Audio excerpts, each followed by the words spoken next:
Welcome, everybody. This is going to be a deep dive conversation with the wonderful Ali Mortimer on living joyfully.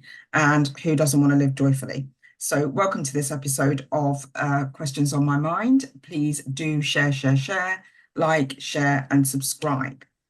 And I'm just going to dive straight in with my first question. Oh, straight in. Straight in. Because Ali's all about living joyfully. Yeah. And I think people tend to have this notion that living joyfully means that you're in this state of joy and bliss on a daily basis, which is not possible. And that's not what the stuff of life is truly about. So being a guru on living joyfully, what does that mean to you? Do you know, it's really funny because when I first came on, I said, oh, I'm feeling a bit discombobulated today because there's so much going on, particularly the fact that my basement is full and swimming in crap. So literally, our house has a basement, and some of the trees and creepers that are growing upside of the front of the house have burst through our sewage pipe, which meant that last night when I went down to go and put some washing on, my children had come back from school, I realized that the downstairs bathroom was literally through the bath, through the toilet, was just literally full of crap swimming down there. And it was just like, how do we find joy in that? And that's the whole point, isn't it? It's like, we're not discounting one from the other. It's just saying in every moment of every single day, no matter what challenge, what crisis, what shitstorm, excuse my French, that we are living in, there's still an opportunity to say, we can find joy in this. We can create joy in this. And you know what? My husband and I had a right giggle as he was stood there, trying to unblock the drains outside. And we were just saying, this is not what we were expecting to be doing on a Sunday night. And this, but there was just, you can find the fun, you can find the play. But I'm also cognizant of the fact that this is a light-hearted situation, whereas it's not about discounting anyone's pain or any sadness. To me, that is what I would label as toxic positivity. This is about saying, I recognize that there is shit going on in my life, quite literally at the moment, but I am choosing to rise above it, and I'm choosing to align with joy and allow joy to disrupt my pain, joy to disrupt my sadness, for joy to go hand in hand with all of those other feelings. And I don't know about you, but I took myself off the other weekend to see Inside Out 2, because when I was in the middle of my own very personal, dark and very shitty storm, I went to see Inside Out 1, and that was very much about joy and almost where everything started, because I started to talk about joy in my blog at the time. This little woman inside Riley's head who wore a yellow dress and had bright blue hair, and she chose to lead through all of her difficult situations with joy at the helm of her head. She got to choose joy, or joy was leading, walking alongside all of the other emotions of sadness, anger, frustration, and disgust. In Inside Out 2, a whole load of other emotions come along, like ennui, who I love, and embarrassment and anxiety and nostalgia.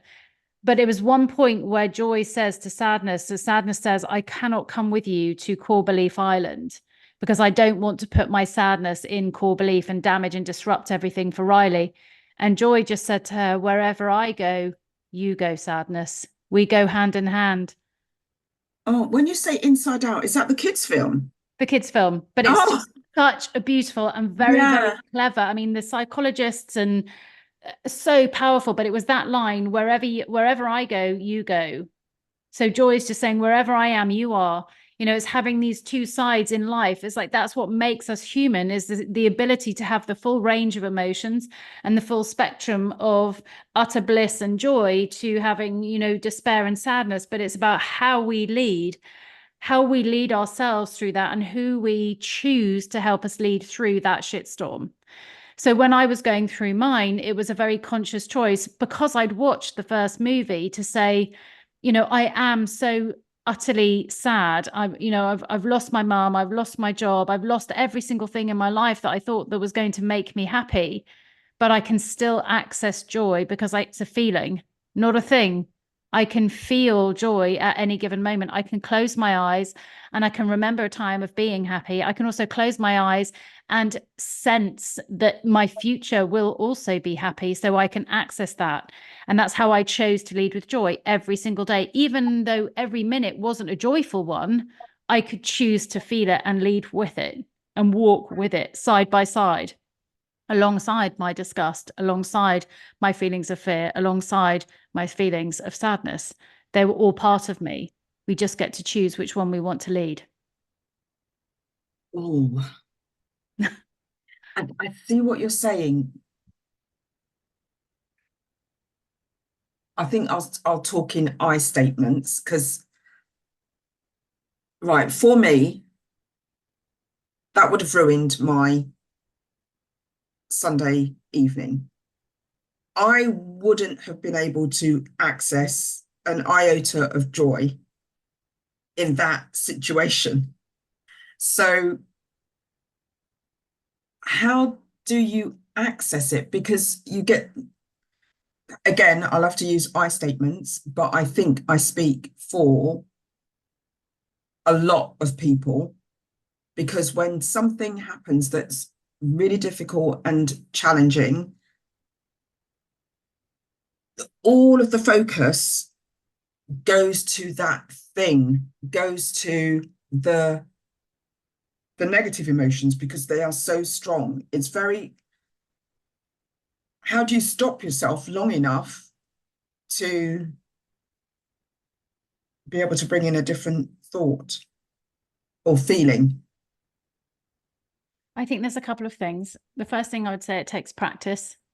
If I hadn't have been self-aware, if I hadn't had the level of enlightenment that I have had, and if I hadn't have been through so much more in my life, then perhaps, the old version of me, the decade ago me, would have been like throwing her toys out of the pan and just like, this is ruined my life, shouting at everyone. So I get that. But over the last decade, and having been through some really pivotal life changing moments with real hardship, this is one of the smallest things we've ever had to deal with. So it's just like, it's another thing that we've got to deal with. It's just something that we're going to have to get through. We'll get through the other side and we'll sort it out, because that's just what we do. We will sort this out, and we get to choose the attitude, the feelings and the beliefs with which we decide to do those things in. So it goes back to a very, very clear message that I was given, and a gift, I suppose, a decade ago, that I had been living very much in my masculine energy in terms of, I have to do this in order to get that.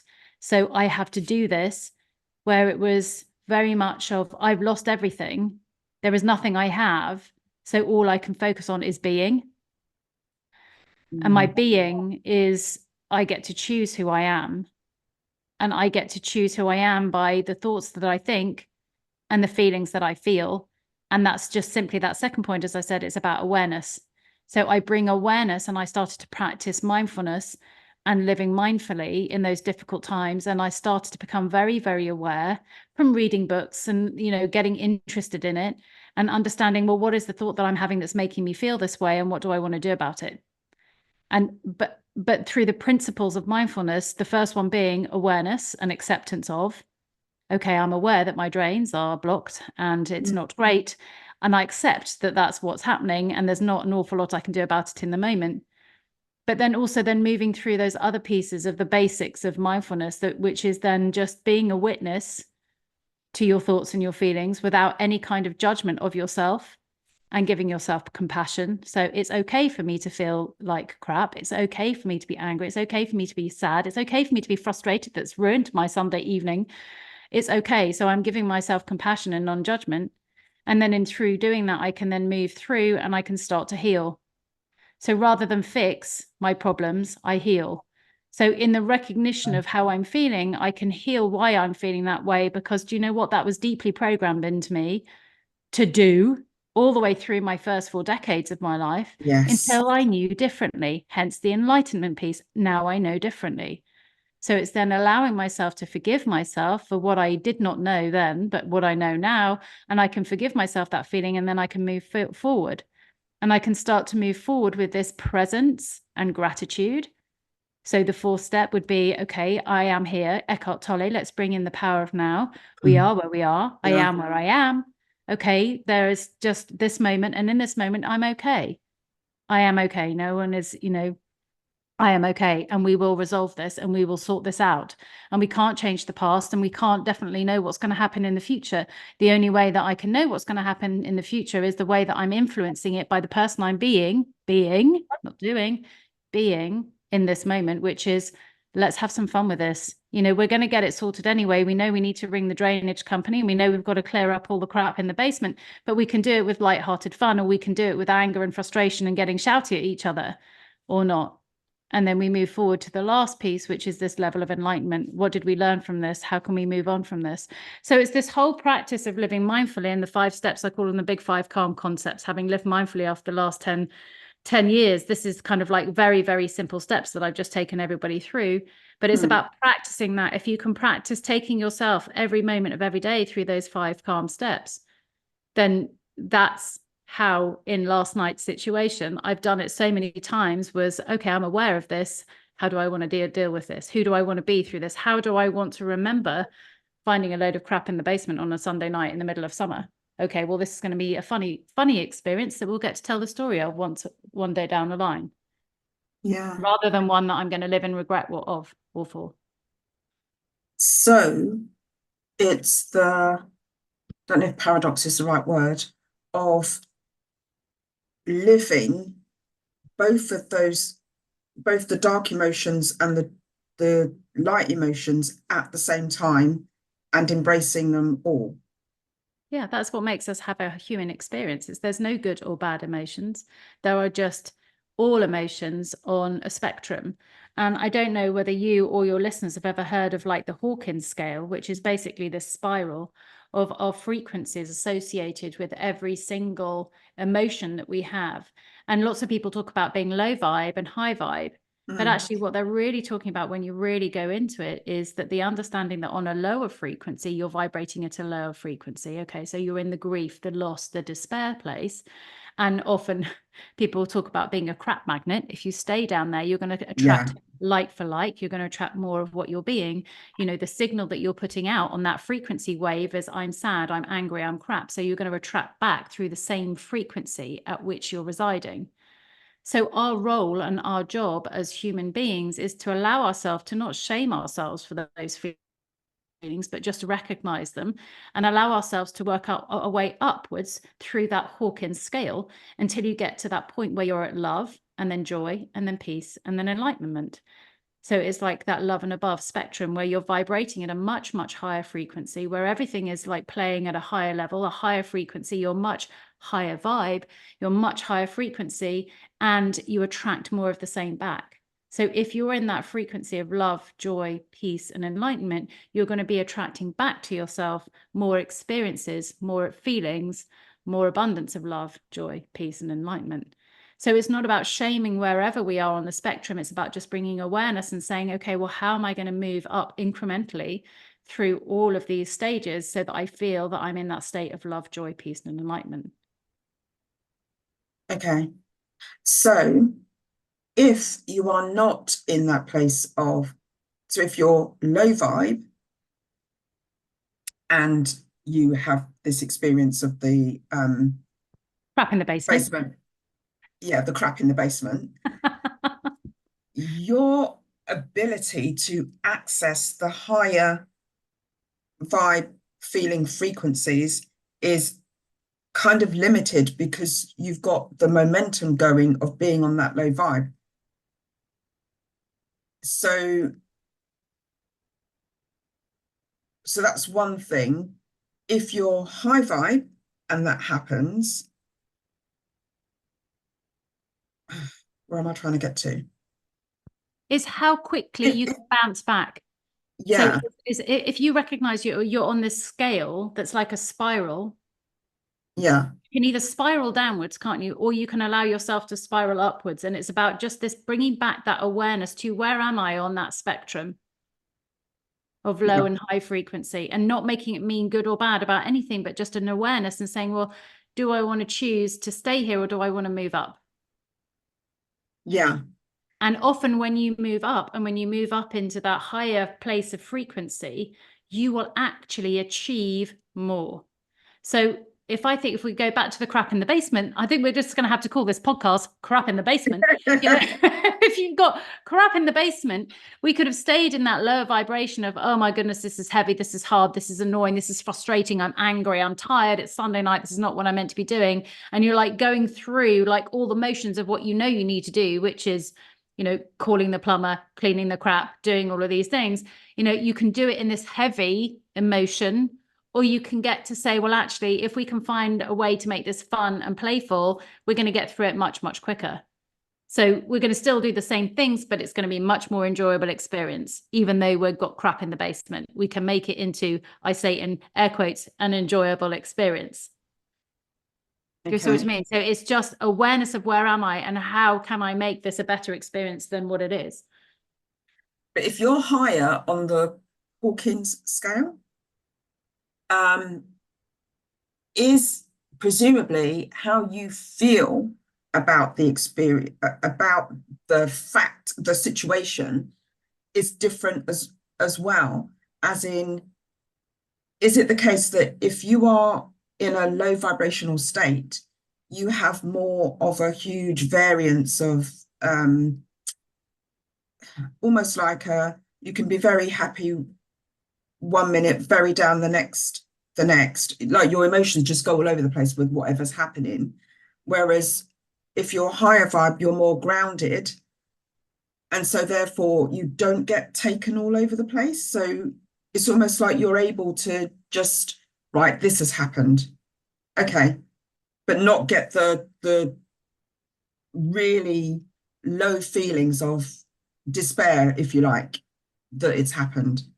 You're in a more grounded emotional place. I think it's almost, when you're speaking, I'm almost seeing it as two separate things. I think you can be grounded in joy, and I think you can be grounded and also in despair. So I think it's, you know, you can feel heightened emotions, whether you're in joy or whether you're in sadness. You can go up and down and round about, but it's about how you anchor into yourself that it's going to keep you grounded, and the awareness to decide where you're going to be. I think when you're bouncing around in your emotions, it's often because you haven't dealt with a lot of the emotions that you have got. So there is a wonderful poem that I love by Rumi. I don't know whether you've heard of it, but it talks about Rumi being talks about you being a guest house for your emotions.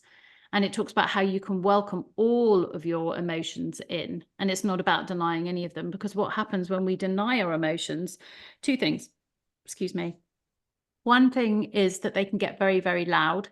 So I have worked with many women who have been through really difficult, challenging times, and they don't want to feel the pain, or they don't want to feel the sadness, because they feel that that pain or that sadness or that grief or that loss is going to be so overwhelming that they're too frightened that they will lose control.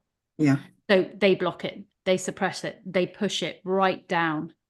And by blocking and pushing it right down, what happens is it gets very, very heavy and it gets very stuck. And that's when a lot of trauma can happen, you know, and go on to being ill in those places where you're blocking it in your body. There's lots of research that have shown Yeah. that.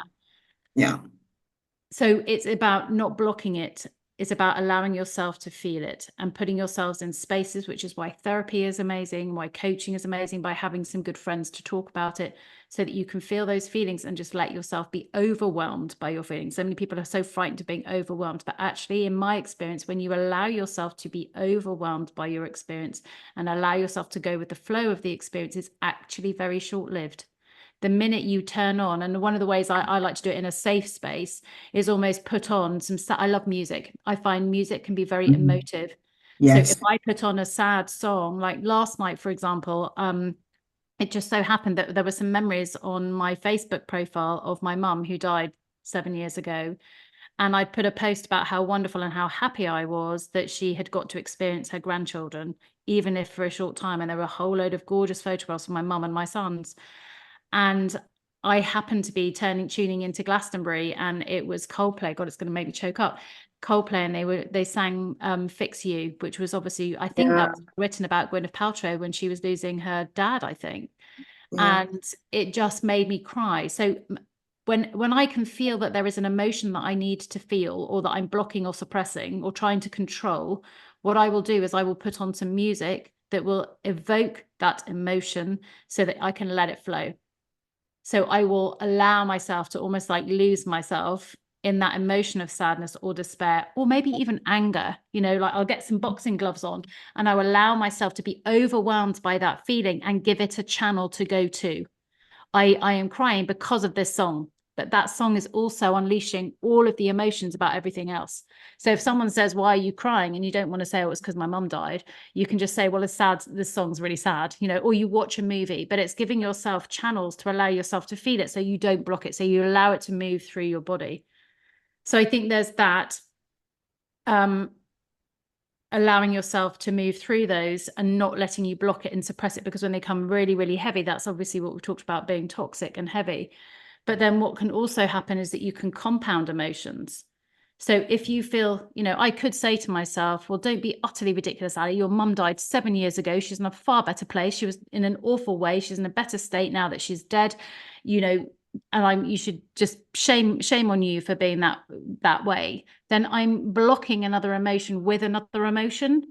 And then what might happen again is, because I'm then shaming myself for it, I might then give myself a load of a guilt trip because, and so you're compounding emotion on top of emotion, and you're giving yourself almost like a layer cake of emotions where the bottom one is desperate to get out. So it's getting louder and louder and louder and louder. And that's when you start to like ping pong over all of the emotions. And you might try and distract yourself with being overly joyful because you don't want to feel what you really feel, which is deep down below. Or this is when you can move into bad behaviors, like you might turn to drink to suppress emotions, or, overtrain in the gym so that you don't have to feel certain levels of anger. So it's just I go back to what I said at the beginning. It's about bringing awareness to all of your feelings, and you'll get the purest sense of joy when you're in this purest sense of deep grounded state of I'm open to receiving and feeling all of my emotions without shaming any one of them. And just knowing that it's a human emotion. And I think the difficulty is societally, we are brought up to see certain emotions as not as inappropriate. And that's where we do try to sort of stuff those sorts of feelings down, or we feel ashamed of them. So I shouldn't be angry. I need to find a way to reason this away, or excuse that person for whatever it was they did that has made me angry, because no one wants to be an angry person, kind of thing. So there's that societal thing and how we work around that. And I think that's particularly as women as well. Oh, And I think sorry. Yeah, I was just going to I agree. was actually going to layer that, but I'm gonna leave it there because I might I'll let you come back on that. I think you're right. I think there's been a huge stigma on emotions. I recall when I was working in my corporate job, I was very emotional, and I was very fortunate that one of the guys that I worked for, he knew that my emotions were my passion. And if I got upset or angry, he would just like say, come and talk to me about what's going on. Tell me, talk to me. And then he would help me clear the path so that we could sort out whatever needed sorting. So that was very healthy. I was very lucky when I worked with Yeah, him to do that. My family tease me for being emotional. They're like, oh, mom, you're so emotional. I'm like, good. It's healthy to show emotions. What I think can be unhealthy is the trapping of emotions, or using your emotions and channeling them in the wrong way, like projecting your emotions, your anger onto someone or something else. yeah, It's about just recognizing, do you know what? Actually, anger can be an incredibly beautiful and powerful energy when used in the right way. we can see it even today, you know, like people are being so angry about some of the things that are happening in the war zones around the world, but it can be used as a force for good. I'm so angry that that's happening. So, okay, so what? What am I going to do with that anger and that energy and that passion? It's all just an energy that we can use to do good things with, no matter where they are on the spectrum. You know, even guilt can be a really powerful energy and emotion to recognize and say, well, why am I feeling guilty and what am I going to do about it? It's just calling you to look at something and to check in. I think there's one of the wonderful pieces of wisdom I took was from, I can't remember where I read or heard it, from Esther Hicks, but she talks very much about the emotional guidance system. And she always talks about your emotions as being your emotional guidance system, which are often your GPS. So I've started to use that as just recognizing, okay, and often in my journaling practice, okay, how am I feeling today? How do I want to feel?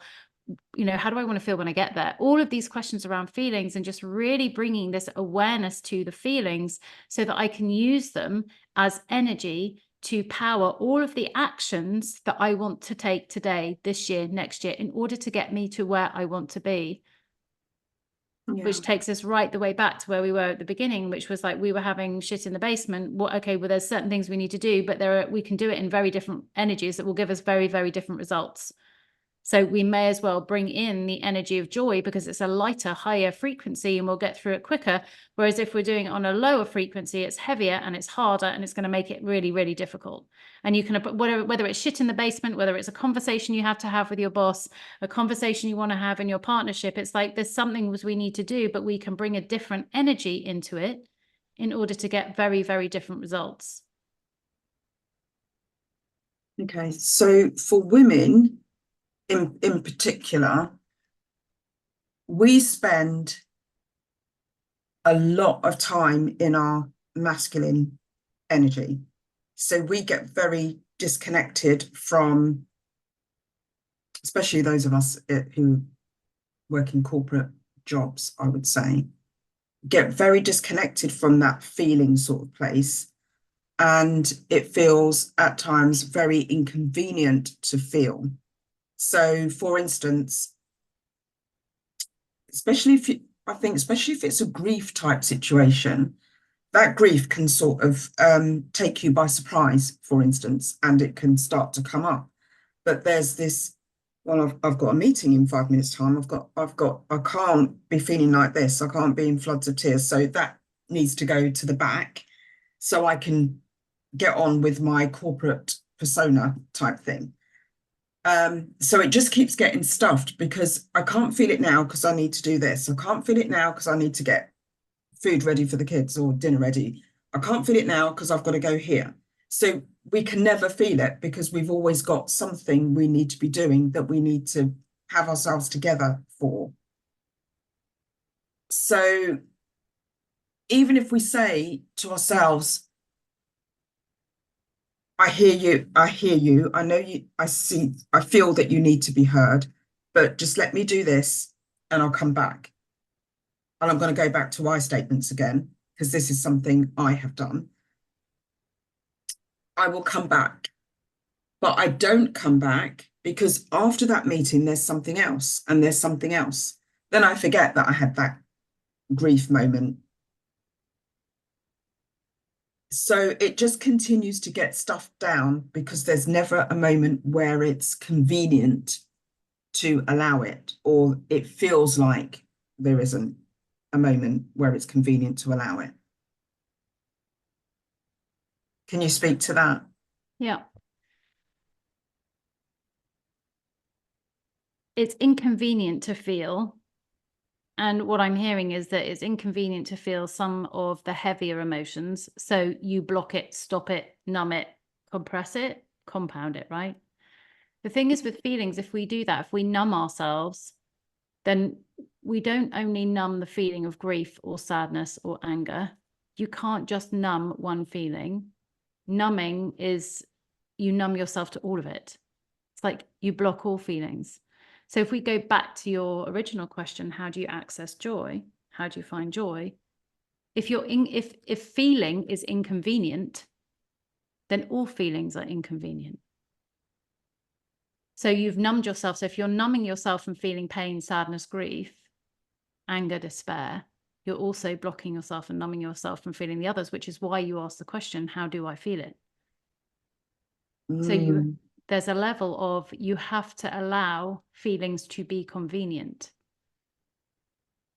And from experience and having, you know, had that level of grief, I can share a very honest and open situation. I found myself pregnant unexpectedly just after we got married, and I was working on a very big project, and I was working at Argos, so everybody's probably heard of Argos, right? And it was back in the early 2000s, before we had online shopping. And Argos Direct Argos was one of the very first companies to start to deliver to home. So it was called Argos Direct. So rather than going into the store, you could order online and ship it.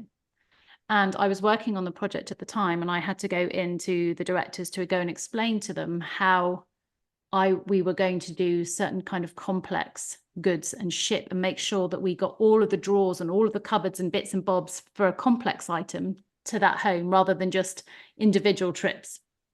So we'd worked out how we were going to do that from a system perspective.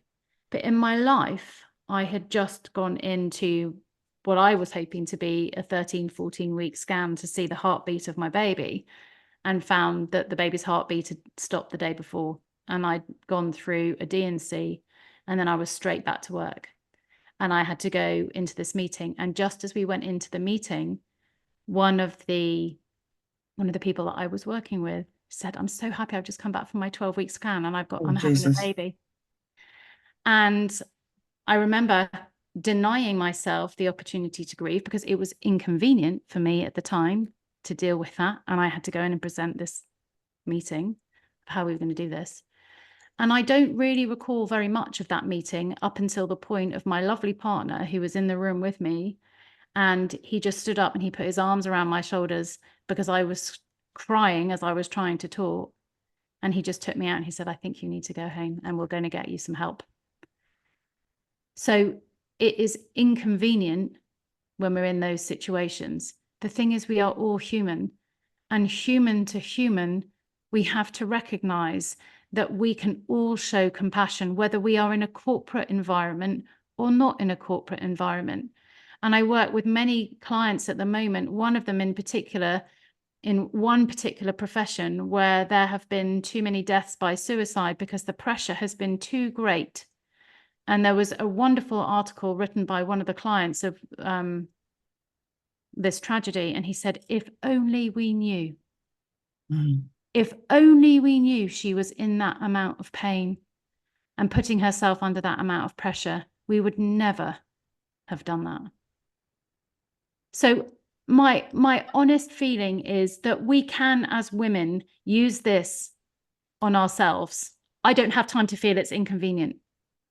But we're not doing ourselves any justice, and we're not doing ourselves any service, nor are we doing it to any of the other men and women who also have human lives with a lot of life stuff going on, you know, especially at our age. I think, you know, in our mid to late 40s, moving into our 50s, you know, we've got the pressures of really quite high powered jobs with a lot of responsibility and a lot of organization.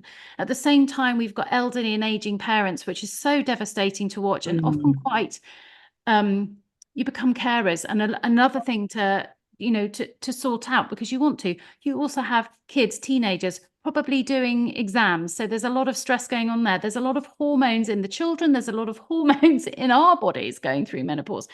So to deny ourselves this very human experience without having feelings is not the way forward. So when you say it's inconvenient, I would love for you and your listeners to say, actually, let's make time for me. Let's make time for me, because in making time for me, I'm going to show others that it's also okay for them to make time. So I think if we can be more open and honest, you don't have to go into the big details, but just say, I need a minute. I'll be 5 minutes. I'll be 10 minutes. I just need to go and get myself emotionally ready for this meeting. Or explain to them, do you know what, my dad's not doing so well, and I've just received a text message and this isn't the right time for me to come in. Would you mind if we just delayed it by half an hour? Yeah. You know, and just give yourself that moment. I've been working on something with many of my clients and the women in my mastermind, and I remind them to go back to X, where X marks the spot. And it's about just taking a blank sheet of paper in your journal and just putting an X in the middle and saying X marks the spot, X is me. Because around that, you have this giant wheel of your life where there is so much going on in it. So much. I've just covered all of the things: your parents, your children, your health, your parents' health, your partner's parents' health, your partner. There's so much filling in your life that you feel like you're running around and around in this wheel of your life, which is a bit like being on a merry-go-round or a roundabout. Do you remember those things that we used to have in the park? And when you're running around and it's spinning so fast and you're running and running and running and trying to get to every single one, you cannot get off it because it will hurt too much, which is why you block and numb the emotions. Because if I fall off of this, it's going to really hurt, so I can't. Yeah. So I'm just going to have to keep going to the next thing, and then the next meeting, and then the next thing, and then pick up, and then I've got to do the dinner, and then I've got to go to the gym, and then, oh my God, I've better do this. There's too many things. So we're running, we're getting exhausted. But if you go back to when we were playing as kids in the playground on those roundabouts, when you couldn't jump off, where did you go and stand to stop feeling sick? You took yourself to the middle, didn't you? Because that was where you didn't feel sick, because that was the least place you felt like it was not spinning. You couldn't jump off. Yeah, yeah. So you stood in the middle. And what's in the middle? X marks the spot. It's you. The only way to feel like it's to stop spinning is to come back to you and stand at X marks the spot and just give yourself a moment and say, how am I feeling? And this goes back again to one of the things I said at the beginning. It takes practice. So at the beginning, it's going to feel overwhelming because you might, when the beginning you start to unblock and unnumb, you're going to feel a huge overwhelming amount of emotion, which is why it's so important to get some help and some space, whether that be with a coach, for mentor, sure. a therapist, right? Especially if there's been deep trauma. But the other interesting thing to understand is that when you've been running around your merry-go-round and when you've been running around your wheel of life, you've been in a really heightened state of stress, that fight or flight, your cortisol high, your adrenaline is high. So everything is really high. So you're also not feeling, because if we go back to our ancestry, when they were fighting, what you would often find is that they wouldn't feel, the slices and the bites and and they would keep on running even with a broken leg, but that's because they had numbed to feeling. So the minute you allow yourself to drop out of that, heightened state of stress and back into that parasympathetic state, your cortisol and your adrenaline go down, and you're going to start to feel quite overwhelming feelings. Yeah. So it's about recognizing, as I reduce my stress, I'm also inviting all of these feelings in. So I've got to learn some strategies in order to deal with these feelings. Yeah. And to know that it's okay and that I am okay, even though I'm overwhelmingly sad or angry, I'm okay. And it's safe for me to feel those feelings. So your I am statements, I am safe to feel my feelings. And then when your X marks the spot, in that peace and that calm and that clarity, you create that calm in the eye of the storm. And then you can say, okay, and now I go again. And the quicker you come back to that central point about that X marks the spot, that's where you can choose to say, well, I'm going to go about my day with love, joy, peace, and enlightenment. And I'm at a higher vibration. But it's not because you've denied yourself the feeling of the other things, and you're not denying the fact that there's an awful lot of going on. It's just that you are consciously choosing to feel. Yeah. So when we talk about being in the masculine energy, obviously men are different to women, and they are more used to the action energy, the do, and less of the feeling. Where women, I think that's a conditioning, because I think that all men and women have the equal opportunity to feel both and be in both masculine and feminine energies, where the masculine is the doing and the feminine is the feeling. I'm going to look to my husband and both my sons. All three of the boys in my life, men in my life, they all are emotional authorities in human design. So they have the ability to feel and move through their feelings. The problem arises when they don't allow themselves to feel. And So that's the same for everyone. it's Yeah. the same for everybody. So to deny men the opportunity to say that they're feeling and feminine is not right. It's just like we are all masculine and feminine energetic beings. Yeah. Okay. But men are taught more than women to stuff feelings down because Historically, I think, historically.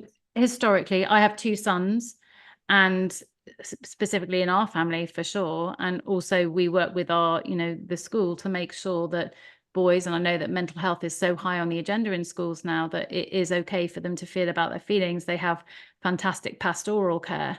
So it's, the schools are doing their part. It's us as parents and adults to make sure that it's okay to feel to a certain point. It's like, okay, there's a fine line to walk, especially with our boys. And they're like, oh, I don't want to do that. It's like, what, because you're frightened? Yes. Okay, well, let's work through the fear, let's work through it. Let's work through all of your feelings that you're feeling, whether that be angry, sad, grumpy, ecstatic. I think showing them and being role models to our younger generation to allow ourselves to feel and become emotionally resilient, because that's the difference. When we're rushing through our lives, not allowing ourselves to feel, what we're ultimately doing is creating this shell around us or armor around us that we think is impenetrable. But at some point, something will come along and smash it. And then it's just the bit that it's protecting inside is just all mush. Yeah. This is when we take on the words of Brené Brown, and her wonderful work around vulnerability. It's leading with vulnerability is what makes us courageous, what makes us strong. It's the ability to know I'm going to do this no matter what or how I feel, because I know that I'm going to be okay. So it's like I can go into this meeting with my full range of feelings and say that I'm feeling this, and it's okay. Because in the vulnerability of showing my emotions, do you know what? How many other people might say, I'm going through that as well. I get you. I hear you. I found this helped. Or I recognize that. Or do you know what? You must be feeling terrible. Let me take this meeting for you. Or what can we take off your plate? So it's about, we think that we're damaging our reputation by not showing ourselves or not showing our true selves. Whereas really what can end up happening is that we damage it more by not. And is that more um is there more acceptance of that now in today's society than in the past? So even a decade ago, or did we just do this to ourselves? The corporate life was a very hard environment in that you were expected, crying in the office or any of that was frowned upon. You were supposed to be, what's the word? It's just rational, being rational, logic, Reserved. facts, and I don't know, stiff upper lip, whatever it is, but it was that persona, and it would be weak to be otherwise. Do you know what? Perhaps, I don't know. I can't comment because I've only ever led with my emotions, and I've always been very emotional because I didn't know any other way to be. And perhaps I might have stopped myself doing it in certain times, but I was always very passionate about what I was doing and what I felt. So I've always led with my heart in very corporate situations and allowed other people to speak about their emotions and their feelings, and created those spaces within my teams because I think I had some great leaders who allowed me to do that as well. Mm. So I think if anyone's listening, it's about recognizing that you can create high functioning teams Yeah, with definitely. that level of emotion and resilience within it. And in fact, one of the teams that I led was highly functioning because we did have those regular meetings every week. And I had my private sessions with each of my team to say what's going on, and not just about this corporate stuff. It's like, what's going on in your life? How are you feeling outside? And bringing Yeah, everything and having these opportunities. And we had coaches within the companies that we were in, that if it was felt like it was needed, so it didn't have to be inside like the corporate time, you also got the support. I was very lucky. So I think the good yeah, companies who don't just have the tech tick boxes, do have those incredibly powerful people, and often coaches from not within the company, but coaches from outside, so that they can have this very, very true, independent advice or space, guidance, because they've only got the individual's benefits at heart as opposed to the company. But by having that individual's best at heart, that's also the best for the company. Yeah, for sure. Yeah. So you primarily work with women. Yes, I have worked with many men, but I suppose I lead with women because I understand women more, having been one or am one. Yeah. So, and it, from what I've seen of what you've been putting out recently and from the bio, which will be in the show notes, you seem to sort of pull it all together. So you look at every different aspect of the person. Is that right? The health stuff, fitness, emotional, everything? That's right. Yeah. So my big mission is for any woman, and men as well, to never feel like they are walking through a challenge or a crisis on their own. Having been there, having been in senior positions in a corporate environment where I felt like I couldn't speak to my friends about work, and at work couldn't speak, about home. I didn't want to burden my friends. I didn't want to burden my family. I didn't want to burden work with some of the things. So I did feel quite alone and isolated with my feelings that had nowhere to channel them. I did a lot of writing and journaling, so that really helped. And I then learned mindfulness, so helped. But prior to knowing all of that, I wish I had someone who I could just speak to openly and freely without worrying that it. Something just spoke to me then. Without worrying, without damaging my reputation or damaging a friendship, because I needed to speak what was on my heart and what was on my truth, and I didn't want that to happen. So that's how I offer my services to the women and the men who are going through very challenging, difficult times in their life at this point in their life, which could be anything. It could be from going through very, very tense periods of time in their relationships, to separation, to divorce. It could be in their work. It could be through redundancy. It could be through health issues, menopause, anything that's causing any kind of crisis within your life, to be able to talk freely about it, so that the other areas of your life are not impacted, so that you have somewhere to talk to, so you can continue to be your very best, perform at your very best in your corporate roles, your professional lives, so that you can do that in your personal lives, for your families, for your partners, for your parents, or even if you just get to that point. I've worked with many women who just say, this can't be it. There has to be more. I feel like I'm at a dead end or a crossroad, but I don't know where to go, and I don't know how to deal with it, and I don't know how to communicate it. And we explore everything within that so that we can create that path as we move forward. And it all really does come back to what we've been talking about today, which is choosing joy to lead you. Joy led me through, or the energy of joy and my little joy persona in my head led me through some very dark times, through leaving my very corporate professional career that I loved, but that was no longer working for me with 2 small children. Through the very sad experience of losing my mum pretty much every time I saw her, to Alzheimer's, and then ultimately to pneumonia, through going through a very, very difficult time when I separated from my husband for 6 months, to coming to dead ends in my career, or, all of these things. It was like everything I have learned through all of these experiences, with the strategies to how to refire yourself back up, but also at the same time give yourself that level of peace so that you can access the joy. And by choosing joy to lead you, then you find the way to get through some of the darkest storms of your life. And that's what I remind people, that whatever storm that they are in, they can get through it, and they will get out the other side. And in the eye of the storm, I'm there to help them with the strategies, but also just to remind them that they will get through that. Okay.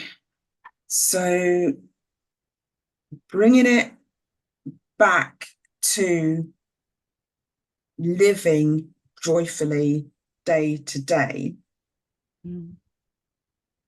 what does that look like? I think in its simplest forms, let's go right the way back to awareness. It's the awareness of how you're feeling and the awareness of how you can choose to live with joy every single day.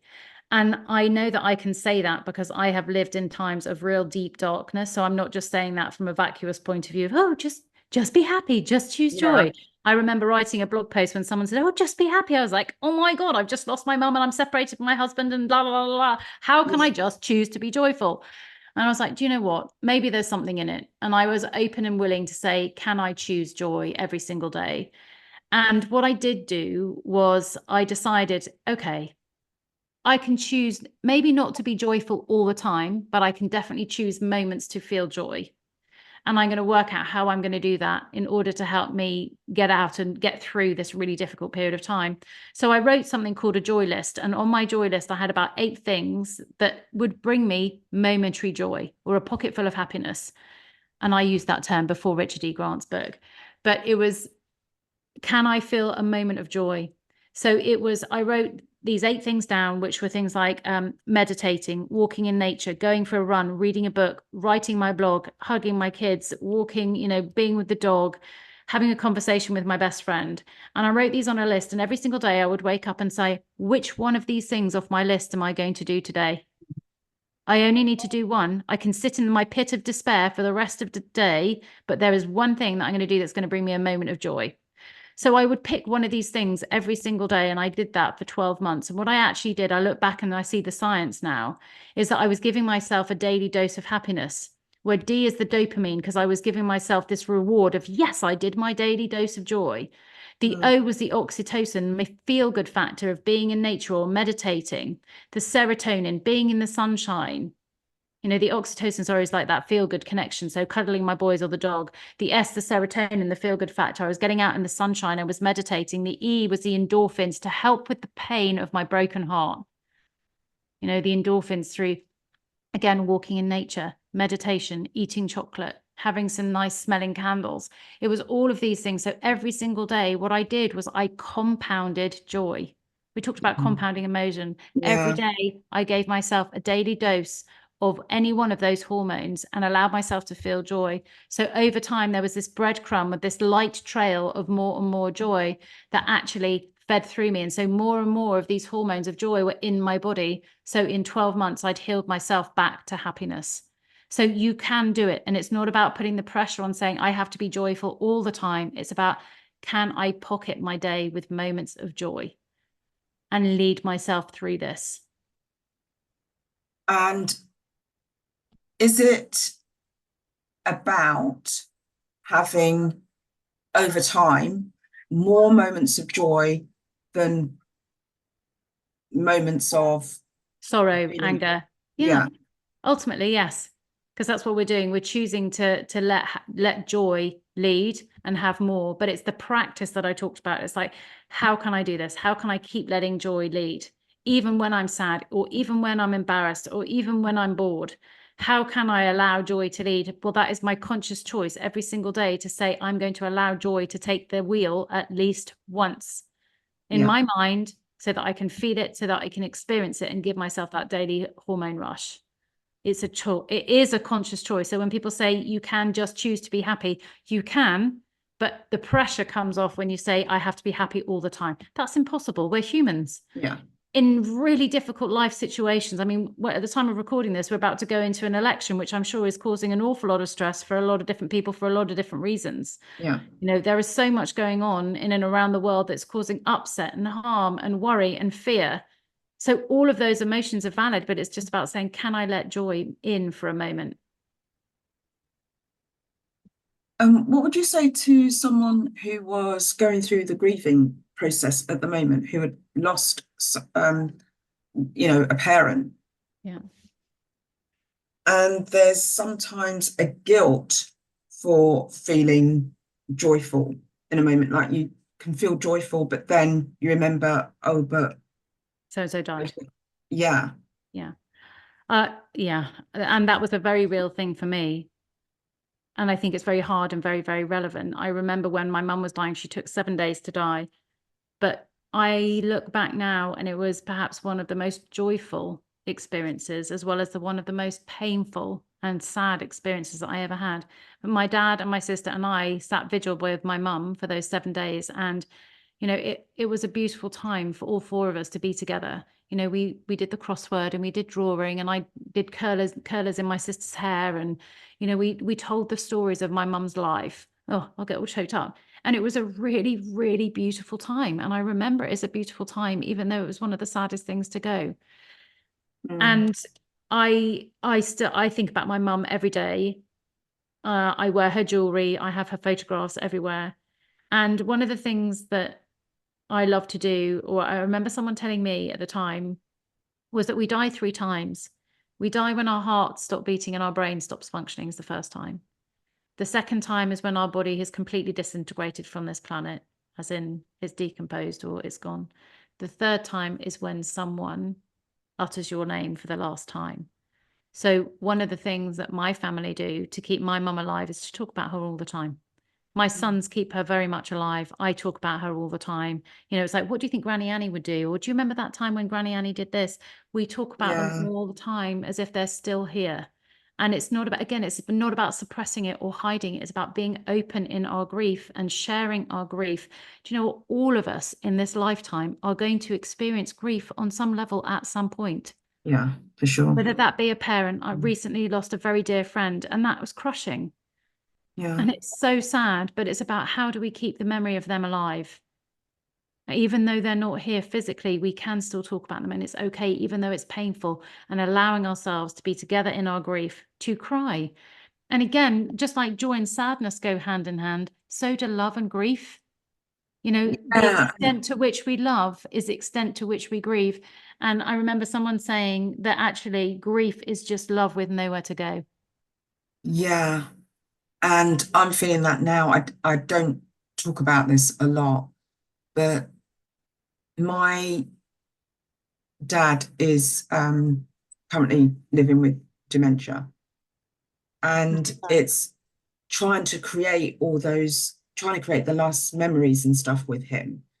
But then I still have moments of grief where he's still here, but it's almost like you're grieving in advance. Do you get what I mean? Yeah, and I remember writing and saying that to someone, that every time I see my mum, she had Alzheimer's, obviously a form of dementia. So I'm so sorry. I think dementia and Alzheimer's is on the rise, and in some ways it's worse for the people who love them rather than for them themselves. Because Because they're in yeah, their own world. And every time that I saw her, there was part of her that went. And I remember once, I mean, all she ever wanted to be was a granny. So she was diagnosed before I had the boys. And I remember one time, the most heartbreaking one was when she looked at me. She was on Zoom, and I had the boys sat next to me and we were talking. She goes, "Oh, who are those blonde twins with you?" And I was crushed. I was literally crushed, because all she ever wanted to be was a granny. It was like, and then another time when she came into the kitchen, she said, "Oh, I'll make you a cup of tea, Ali." And I was like, "Oh, thanks, mummy, that would be great." And she was like, "Shall I just use the water from the hot tap?" And I was like, "Oh, she used to be the most amazing cook and chef, and she couldn't remember how to make a cup of tea." So you grieve every moment and every time you see them, and it's the most painful, excruciating grief. And then the biggest thing that I found was so hard was when she ultimately died, there was an element of relief that I then felt hugely guilty for, because I was like, and now she's at peace. And then I was like, how could I wish that on my mum to have gone? So again, you open up these worms, and it's like, I think with all of this, it's just, you allow yourself to be consumed by the emotions in a very, very safe space. And know that you're safe to feel all of your feelings, that feelings are a very, very human part of our life. All of them, the heavier ones, the uncomfortable ones, the uplifting ones. But it's about saying it's okay to feel them all. And if you numb one, you numb yourself from all of them. Yeah. Don't inconvenience yourself. It's actually more convenient to feel so that you can move through them. And actually, what I have found, the more I allow my emotions to come in and give myself a space to say, right, I'm going to swamp and headbang and get my anger out if I'm boxing, or if I want to just sit and cry for music, it's just like, oh, I've let it flow, so now I can go. So it's almost like let it go, and then you can get on with your life. But whereas if you're constantly trying to push and not feel, you're having to think about it all the time. Whereas if you allow yourself 5 minutes, 10 minutes, 20 minutes, half an hour walk, actually you're going to feel so much better. And one of my favorite places to cry was the shower, because then no one would know. Yeah. And the walk that you talk about, that is something I started doing. And even if you say, I'm just going to go out for 10 minutes. Yeah. For me, that turns into 20 minutes, turns into half an hour, because I just get so immersed in being out there. It turns into an hour or whatever, because I just want to keep walking, because I love that feeling of being out there. Yeah. Yeah. You're not in a box, so you can allow yourself to, and I think there's something so cathartic about being in the sun and nature, all of it. And I think, again, nature is such a beautiful way of looking at grief, because it's all cycles. It's like the trees and the earth, everything has to die in order for new life to come through. And it's the same with the people that we love and lost. It's like, it is inevitable that we are all going to die, and it's inevitable that someone we know is going to die, and it's inevitable that we are going to die. And when my mum died, I remember writing very clearly in my journal, in dying, she taught me how to live, because she was the closest person that I lost. And I was like, oh, it was that sudden realization of life is finite. I only get this one chance. So in her dying, she gave me the gift of life. It's like, I'm going to do it my way, and I'm going to do what I want to do, not what anybody else wants me to do. And that was when I reclaimed my ex back in the spot of my life and said, I'm putting myself back in my life, rather than trying to support everybody else. This is mine. When I die, when I'm like my mum, I want to be there with my family around me, talking about all of the memories that we created together, which is what we did. I'm so sorry you're going through that. Thank you. Yeah. And just circling back, you said that it took you 12 months to heal from, I can't remember what it was from, but it took you 12 months to get back to you and to get back to a joyful place. And in a society where we don't have patience and everything's so sort of quick, and so therefore we expect quick fixes, how do you manage expectations around that? Because people can be under the misapprehension that I just have one coaching session and I'll be sorted, not realizing it's a journey. Yeah. If they want a quick fix, I'm not the right coach for them. And I think any coach trying to tell someone or mentor that you're going to be fixed with one session is, well, and I think it's just a recognition that anything that's worth the wait is going to take some time. All the best things are worth waiting for. You know, I look at my boys, they took 9 months to be birthed. You know, I think it's just so important. A rush job doesn't work. And I remember, again, the whole healing process and going back to the loss of my babies, the loss of my mum, the loss of, so much in my life. It's just knowing that anything that I didn't feel and heal came back worse later. Yeah. So you've got to allow yourself to feel it. And it's just those practices. It is a practice. It is a process of moving through it all and allowing it to really embed in. You're becoming a new identity. Anytime you go through anything, you're losing parts of yourself. And so that means you're losing parts of yourself. You're going to grieve for those parts, and then you're creating a new version of yourself. And that's going to take time as well. Yeah. So Yeah. Wow. it's preparing yourself. Okay. So living joyfully is having more moments of joy, or creating more moments of joy. Yes. And leading yourself when you are going through challenges from a place of joy. Yeah. Not joy in a manic, I'm so happy sort of thing, even though all these bad things are happening, sort of way, but joy in a just finding moments that you can hold on to.